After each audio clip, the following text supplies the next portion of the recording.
Hindi na nito siya hinintay na magsalita. Tumalikod na ito. Napatingin ng makahulugan sa kanya si Yaya Miling. Alam ko po ang iniisip niyo, Yaya Miling. At humingi po ako ng dispensa. Pero kayo po mismo ang may alam. Alam niyo naman po ang tungkol sa amin ni Mildred bago pa itinakda ni Papa ang kasal namin ni Celestine. Humihingi ng pangunawa na wika niya kay Aling Miling. Oo, naiintindihan kita Baste. Hindi sa nanghimasok ako sa inyo, pero hindi kaya makasama sa pagbubuntis ni Celestine na papuntahin mo dito si Mildred. Gayong alam niya na ito ang dating nobya mo. Isa pa Baste, alam mo naman na maraming chismosa sa lugar natin. Alanganin pa nitong wika sa kanya. Yun nga pong iniisip ko Aling Miling, pero kilala ko po kasi si Mildred. Pupunta ito rito. Nakapangako lamang po kasi ako sa kanya na ipapasyal ko siya rito bago ko malaman ang plano ni Papa sa amin ni Celestine. Sa ngayon po ay magkaibigan na lamang kami at nais niya na tuparin ko ang kahit isa sa pangako ko sa kanya. At yun nga ang maipasyal ko siya rito sa hacienda. Matapat na wika niya kay Aling Miling. Alam na ba ni Don Amado ang ibinabalak mo, Baste? Hindi pa po Aling Miling pero sasabihin ko na po sa kanya. Maya-maya din po, tatawagan ko po siya. Sige, Sebastian, hiling ko lamang na kausapin mo ng maayos si Celestine tungkol dito upang hindi siya mangamba. Hindi na lang kita sasabihan, alam mo naman na siguro ang dapat mong gawin. Salamat po Aling Miling. Celestine point of view, dahil sa narinig na tinura ni Basti ay hindi na siya nakatagal sa pagkainan. Pagkadinig pa lamang niya sa pangalan ni Mildred ay ninangat-ngat na ng selos ang puso niya. Anumang sandali ay aagos ng luha niya kaya naman nagpaalam na siya na mauna ng umakyat. Hindi pa siya nakakarating sa silid nila ni Basti ay umagos na ang masaganang luha sa kanyang mga mata. Tinanggap na niya ang sitwasyon nila ni Basti. Alam naman kasi niya na siya ang may kasalanan sa lahat. Ngunit hindi siya makapaniwala sa sinabi nito na padating si Mildred. Kung gumaganti ito sa ginawa niya, nagtagumpay na ito. Nasaktan na siya ng sobra. Sino ba naman ang hindi masasaktan kung malalaman mo ang dating nobya ng asawa mo ay dadala nito sa sarili pa niyang pamamahay? Grabe naman ito kung magparusa sa kanya. Sa dinami-dami ng ganti na naisip nito ay ang pagdala pa ng dating nobya nito sa mismong bahay nilang naisip nito. Pinahid na niya ang kanyang luha sa mata. Ayaw niya na dadatnan siya ni Basti na lumuluha. Hanggat kaya niya, hindi niya ipapakita rito ang totoong sakit na nararamdaman niya.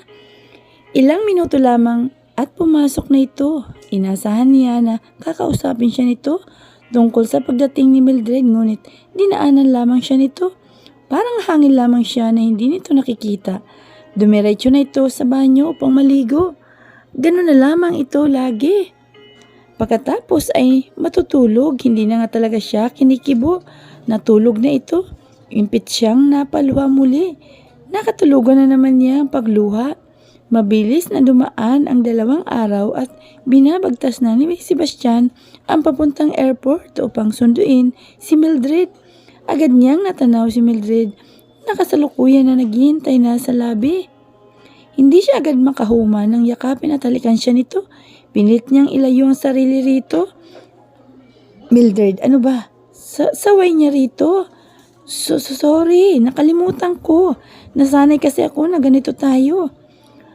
Kung titingnan ito ay hindi naman ito mukhang nagsisisi sa ginawa. Huwag mo na lamang sanang ulitin yun, Mildred. May asawa na ako. Hindi makakabuti sa atin kung ipagpapatuloy mo yan. Okay. Kumapit na ito sa braso niya at bago pa siya makapagsalita at kontrahin ang pagkapit nito sa braso niya ay inunahan na siya nito. Wala naman sigurong masama kung hawakan kita ng ganito, hindi ba? Bilang magkaibigan lamang naman. Sige, hindi na siya nakapagtalo pa. Kinuha na niya ang dala nitong isa pang maleta. Nang nasa daan na siya ay hindi siya makapaniwala sa ginawa ni Mildred. Bigla nitong hinaklit ang nasa baba niya. Sebastian point of view, sa kanya isipin ang mamaya at natrap na siya ni Mildred. Alam nito kung saan ang kilitin niya. Nang matapos sila ay nakangising mukha ni Mildred ang muling nasa harapan niya. Baste, my only love. Dinampi nitong hintuturo sa labi niya. It seems that you miss me too. Larawan ito ng kasiyahan. Nagkakamali ka, Mildred. You only seduce me, kaya nangyari ang nangyari. It won't happen kung hindi mo rin ginusto. Baste, you like it a lot, right? I won't deny it, Mildred. Lalaki ako at kailangan kong makailabas ang init na nagmumula sa loob ko. Pero hindi ibig sabihin ay pwede na tayo. Buntis lang si Celestine, kaya isang sampal ang dumapo sa pisngi niya. Walang hiya ka, Baste. Ganyan na bang tingin mo sa akin ngayon? Labasan ng init? I can't believe na sinabi mo sa akin yan. Umiiling-iling na wika ni Mildred. Nasaktan siya nitong muli. Masakit para sa kanya ang malaman na sa isang iglap ay wala na siya basti sa kanya. Nawala lang naman siya ng humigit sa isang buwan ay biglang kasal na pala ang mahal niyang nobyo sa iba. Umalis siya sandali para asikasuhin ang negosyo na laan naman niya para sa future nila ni Baste. Wala siyang ginagawa na hindi para sa kanilang dalawa. Marami na silang plano sa gusto nilang buuin ng pamilya. Kasal na lamang ang kulang sa atin kung tutuusin. Pero ngayon, ano sa akala mo? Ganun kadali kung matanggap ang lahat ng wala na tayo? Hindi na napigilan ni Mildred ang luha. Pinilit naman ito na tanggapin sa puso ang lahat kahit masakit. Magmula nang malaman niya ang nangyari ay nakaramdam siya ng depresyon. Hindi niya alam kung sinong dapat sisihin sa nangyari. Siya ba dahil nawalan siya ng oras kay Basti o ito dahil hindi siya nito nagawang ipaglaban sa ama-amahan nito? Si Basti na ang naging mundo niya. Kung ilang beses niyang tinanong ang sarili kung ano bang hindi niya nagawa sa relasyon nila ni Basti. Ibinibigay naman niya ang lahat to the point na wala na nga siyang itinira sa sarili. Ibinuhos niyang lahat kay Basti ang buhay niya. Kaya bakit hindi nito siya nagawang ipaglaban? Kinabig ni Sebastian at niyakap si Mildred nang makita ang luha nito. Hinaplos niya ang buhok nito. Pagkatapos ay kinuha ang panyo sa bulsa sa likod ng kanyang pantalon. Pinunasan niya ang luha na patuloy na dumadaloy sa mata ni Mildred. Hindi niya ito nais na makita na lumuluha pa lang dahil sa muli sa kanya. Nakaramdam siya ng sundot ng konsensya. Kung tutuusin ay hindi pa siya lubusan na nakahingi ng tawad sa nagawa niya rito. Alam niyang malalim ang iniwan niyang sugat sa puso ni Mildred. Hindi niya alam kung paano niyang gagamutin yun. Patawarin mo sana ako, Mildred. Alam mo kung mahirap para sa iyo na tanggapin ang lahat, pero yun na kasi ang makakabuti para sa ating lahat. Kailangan na natin nakalimutan ang nakaraan natin. Yan lang ang sasabihin mo sa akin. Umalis ito sa pagkakayakap sa kanya at hinarap siya. Kung makapagsalita kay parang hindi mo ako dating minahal. Sisigok-sigok na wika nito sa kanya. Pagkuhan ay kinuha nito ang sa kanya ang panyo at pinunasang muli ang luha. O baka naman talagang hindi. Kaya madali sa iyong sabihin sa akin nakalimutan lang natin ang nakaraan. Bakit, Baste? Bakit? Umatungal ito ng iyak. Sa unang pagkakataon ay nakita niya ito na umiyak ng ganun. Hindi ganun, Mildred. Minahal kita. Alam mo yan. Minahal, pero kaya lang pinalitan. Mapait niyang wika rito. Siguro baka hindi lang talaga tayo para sa isa't isa. Wika niya sa kawalan ng masasabi. Ganun lang yung pagkatapos ng lahat ng pinagsamahan natin. Humihikbing tanong niya rito. Paanong nangyari sa atin ngayon? Ipinapauna ko naman sa iyo ang sitwasyon natin pero ginawa mo pa rin, Mildred. Kaya wag mo akong sisihin sa nangyari. Hindi makatingin na wika niya kay Mildred. Sige, kung papayag ka sa gusto ko. Kunot noon na tumingin si Basti kay Mildred na nagtatanong ang mga mata. Celestine point of view. Kanina pang umaga siya hindi mapakali. Nang maramdaman niya ang maagang pagbangon ni Basti sa kama, ay nagising na rin siya at hindi na nakatulog pa. Muli ay umalis ito nang hindi man lamang siya kinakausap tungkol sa pagdating ni Mildred. Tunay ngang walang halaga rito ang nararamdaman niya. Basta ginusto nito ngayon ay nangyayari. Naisipan niyang tawagan si Mika. Hello, ramdam niya sa tinig ni Mika na kagigising lamang nito. Best, pasensya na. Nagising ba kita? Oo, gaga, natutulog pa nga ako eh. Pero dahil ikaw ang caller ay ginising ko ang sarili ko. Ganun ba ka-importante ang tinawag mo at talagang tinatawagan mo pa ako ng ganito kaaga? Si Sebastian, susunduin niya si Mildred, ang ex-girlfriend niya. Ano? Napabangon sa higa ng hindi oras si Micaela dahil sa narinig mula sa kanya. Nakulinglinga ang tenga niya dahil sa tinig nito. Papasyal daw si... Pumayag ka! Igaga ka pa lang talaga. Harap-harapan kang binabastos. Amin ka lang dyan ang amin. Baw ka lang ng baw. Ganon. Napahawak si Mika sa noo niya. Anong nangyayari sa iyo? Nasaan ang dating palaban kong kaibigan?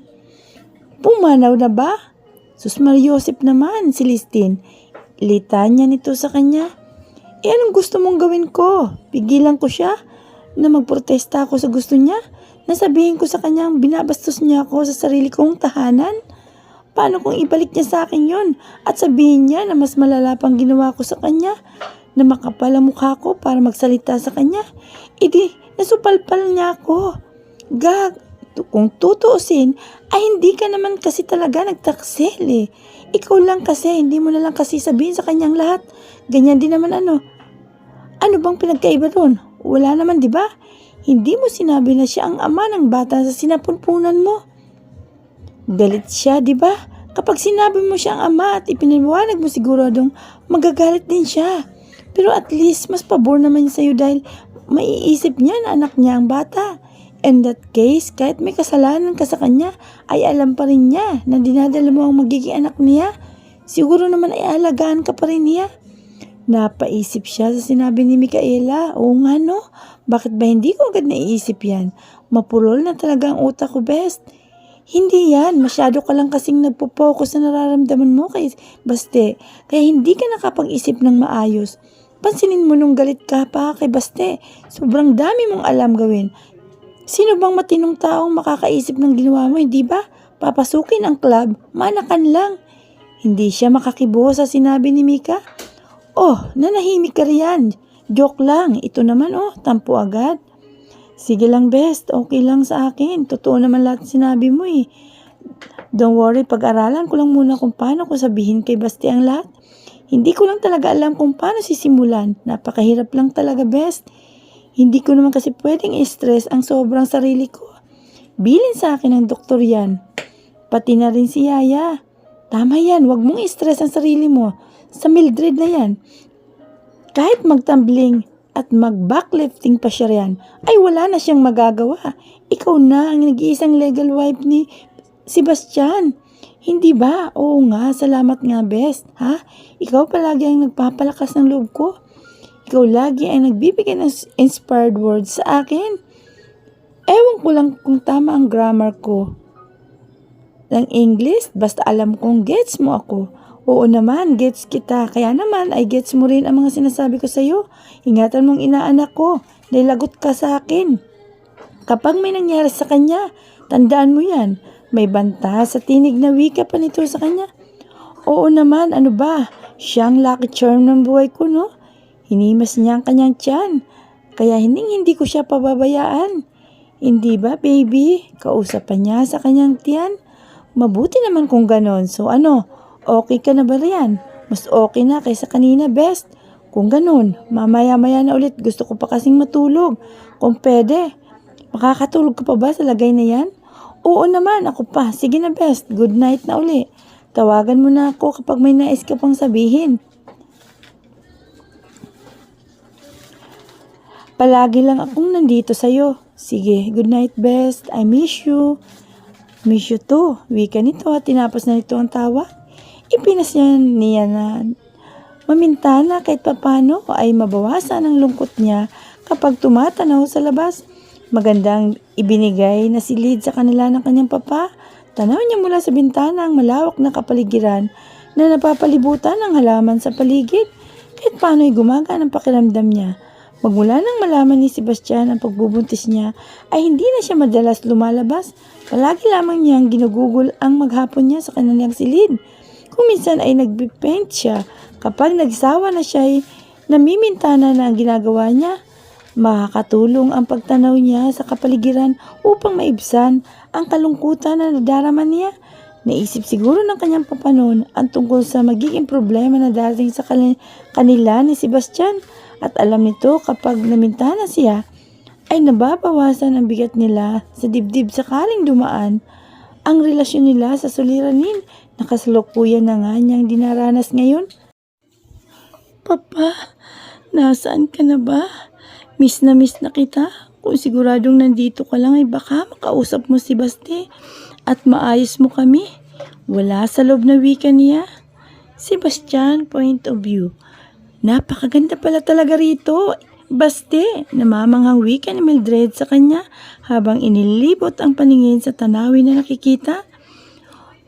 Oo nga, maganda rito. Sang-ayon naman niya sa tinura nito habang ang mata ay nakatutok sa daan at manaka-naka na tumitingin kay Mildred. Kasalukuyan na nilang binabagtas ang daan papuntang mansyon. Kailan mo ako dadalhin sa hacienda nyo? Pagkuhan ay tanong nito sa kanya. Titingnan natin kung may dadala kita ngayon, Mildred. Medyo mainit na kasi. Kung sakali, pwede naman mamaya-maya kapag lumamlam na ang panahon. Talaga, sabi mo yan ha. Basta sana'y huwag mong kalilimutan ang mga kondisyon ko, Mildred, at ang pinag-usapan natin, lalo na kapag nasa mansyon na tayo. Oo naman, walang problema, sagot nito sa kanya. Celestine, point of view, ipinasya niyang magtungo sa kusina. Dinatnan niya si Yaya Miling na abala sa pagluluto. Yaya, anong niluluto niyo po? Bakit marami naman yatang masyado? Mapait na wika niya rito habang isinisilip ang kasalukuyan na nakasalang nito. Alam kong naiinis ka dahil sa pagdating ni Mildred. Sana'y kinontra mo na lamang ang desisyon ni Basti. Ikaw kasi ay asawa mo siya. Kaya kung sakali ay pwede mo siyang kontrahin kapag hindi mo gusto ang desisyon na gagawin niya. Kung ako naman ang hinihintay mo na kumontra sa asawa mo, ay iisa lang ang masasabi ko. Hindi ko magagawa. Wala akong kapangyarihang gawin yon. Itong tungkol sa mga niluto ko, sa kanya galing ang perang pinambili ng lahat ng ito. Kaya talagang wala akong magagawa. Mahabang wika nito sa kanya. Wala si Sarah at Rina kaya nagsalita ito ngayon. Ganun ba talaga siya ka-espesyal at pinaghandaan pa pagdating niya? Piping wika niya kay Aling Miling. Hindi naman kasi niya pwedeng sabihin dito na hindi siya binibigyan ni Basti ng pagkakataon na malaman ang nasa loob niya. Sinabi naman kasi sa akin ni Basti na wala naman daw kasi akong dapat na alalahanin, Yaya. At may tiwala naman ako sa kanya. Yun naman pala, pero bakit ganyan? Kapait ang timpla ng mukha mo. Yaya naman eh. Siyempre kahit na may balik-balik rin man yung manang pangyayari, mananatili kasing may nakaraan sila ni Mildred na yun. Wika niya nang dumating na si Rina at Sarah. Pakulugan na nagkatinginan sila ni Yaya Miling. Mabilis na nagkaunawaan sila sa isang bagay na ang ibig sabihin ay kailangan na nilang manahimik dahil nariyan ang dalawa sa tainga ng balita at chismis. Senyorita, magandang tanghali. Sabay nabati sa kanya ni Sarah at Rina. Magandang tanghali rin sa inyo. Nakangiting wika niya sa mga ito. Yaya, akyat na lamang muna ako sa taas. Hinawakan niya sa balikat si Yaya Miling niya at pagkuhan ay lumabas na ng sala. Aakyat na lamang siya nang marinig niya ang busina at tunog ng sasakyan ni Basti. Kaya naman natigilan siya at imbis na magpatuloy sa pag-akyat ay sumilip siya sa labas. Natanaw niya na pinagbukas pa ni Basti ng pinto ang babae. Nakasuot ito ng isang napakaikling maong short na tinirnuhan nito ng isang spaghetti strap na sleeveless na sa lalim ng pagkabinik nito ay lumuluwa na ang buong dibdib nito. Sa estilo nito ay halatang liberated ito sa bagay. Magtataka pa ba siya? Laking Amerika ito. Maganda nga ito tulad ng nasa litrato na kuha nito. Hindi ito ganun kaputi na tulad niya pero nakakaakit ito. Nakaramdam siya ng insecurity sa sarili. Kitang-kita niya sa paligid na tila biglang huminto ang mundo. Maging si Mang Timyong ay nakatingin lamang sa babae. Natanaw niya na tinawag ni Basti si Gary, ang hasyendero nila. May kinuha ito sa loob ng sasakyan na 2 maleta. Habang tinitingnan ng dalawa, Nakasalukuyan na napahinto sa paligid ay may nabuo na plano sa isip niya. Sa wakas ay gumana na rin ang isip niya. Kitang-kita niya sa mukha ni Basti ang labis na pagtataka sa mukha na makita siya nito. Nakasalukuyan na nasa harap ng mansyon at naghihintay sa paglapit nila. Si Gary dumiretso nang pumasok sa loob ng kanilang mansyon habang hila-hila ang dalawang maleta na hawak nito. Nagtataka siya kung bakit ipinasok ni Gary ang maleta ni Mildred. Ayon kay Yaya Miling niya ay hindi naman sa mansyon tutuloy si Mildred. Sabi nito sa kanya sa isang hotel ito. Mananatili. Nakaramdam siya ng inis. Kung nandito lamang ang kanyang papa ay hindi magagawa ni Basti ang kasalukuyan nitong ginawa ngayon. Ayaw man niyang mainis dito ay hindi niya mapigilan. Ngunit hindi niya balak magpahalata. Hi, you must be Mildred. Bati niya sa English habang lubos ang kasiyahan sa mukha niya na nakatitig dito. You're really beautiful. Dagdag na papuri pa niya rito. Oo, thank you. Kitang-kita niya sa mukha nito ang labis na saya sa papuri sa sinabi niya. Hindi pagbeso pa ito sa kanya na nimoy close sila. You're Celestine, right? Congratulations nga pala sa inyo ni Basti. Pasensya na at hindi ako nakapunta sa wedding niyo. Ito kasing si Basti, tinampal nito ang balikat ng kanyang asawa. Hindi man lamang sinabi agad sa akin ang wedding niyo. Pagpapatuloy pa nito. Ngumiti lamang si Basti kay Mildred at hindi na nagsalita pa.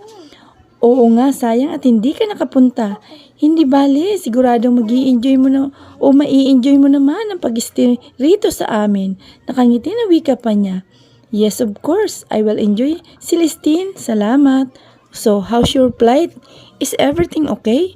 Si Basti ay kumunot ang noo na nakatingin sa kanya. Oh yeah, masakit nga lang ang ulo ko kanina pero worth it naman dahil nakarating na ako rito. Nawala ng sakit ng ulo ko. Napakaganda ng lugar na ito. Ninyo, Celestine, humahanga na wika nito sa kanilang lugar. Thank you at na-appreciate mo ang place namin.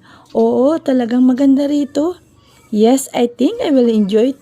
May stay, lalo pa't magaan ang pakiramdam ko sa place nyo, Tin. Nakangiti na wika nito sa kanya. Magaan ha? Hintayin mo lang. Ililigaw kita sa asyenda nang hindi ka na makabalik pa. Wika niya sa isipan. Of course, so let's go inside na. Wika niya rito. Tara, humawak ito sa braso niya. Feeling close na agad ito sa kanya. Kapal girl, wika ng tinig sa isipan niya. I think, gutom ka na. Gusto mo mag-lunch? Masarap ang mga ipinagluto ni Basti sa'yo. Pagmamalaki niya pa rito. Pasalamat ka't wala ko roon ang lutuin ang mga yun. Kung hindi ay baka tinadtad ko ng sili ang mga yun. Piping wika pa niya. Talaga, hindi makapaniwala ang wika nito sa kanya at pagkuhain tumingin kay Basti. Manghang-mangha ang loko. Wow! Thank you, Basti. Bigla itong yumakap kay Basti. Ngaling-ngali na nga niyang halubhablutin ang buhok nito. Hindi na nahiya. Umiipal pa talaga. Lumalandi pa talaga mga ito sa mismong harapan pa niya. Nang manahil ay na-realize nitong ginawa ay kumawala itong bigla sa pagkayakap kay Basti. Hindi niya sigurado kung tao sa puso nito paghingi ng dispensa sa kanya. Parang labas sa ilong eh. Pansin pa niya. Yan ba? Okay lang naman sa akin. I don't mind naman. Plastic na tugon niya kay Mildred. Leche kang babae ka. Sorry ka na lang sa akin. Sa akin na si Basti. Sa loob-loob niyang wika. Sebastian point of view. Sa pagpasok nila sa mansyon ay halata sa mukha ni Mildred ang pagkamangha sa nakikita na disenyo at pagkagawa ng kanilang tirahan. Nakakaamis naman, wika nito habang inililibot ang paningin sa loob ng kanilang mansyon. This house really fantastic. Nakakatuwa dahil parang nararamdaman ko na nakarating ako sa unang panahon. I like your house talaga. Anong secret ng house nyo, Tin? It seems dapat napakatibay talaga ng pagkakagawa. Maarting wika nito sa kanya. Oo, matibay nga ang pagkakagawa nitong house. Sabi ni Papa noon, talagang pinaglaanan ng panahon ang pagkakagawa nito. Ni Lolo. Si Lolo kasi ang nagdisenyo at gumawa ng plano nitong house. Si Lolo kasi isang architect while ang circle of friends niya ay mga engineer naman. So ayun, nagtulong-tulong sila para maitayo itong mansyon. Talagang pinagawan ang mansyon na ito for a long time. Shelter ng angkan namin. Pagmamalaki pa niya rito. Wow! Galing naman pala. Kaya naman pala ganito ito kaganda. Hindi mawala sa mukha ni Mildred ang pagkamanga. Tara na sa dining room. Tumango lamang si Mildred. You must be Aling Miling. Wika nito na makita ang yaya niya.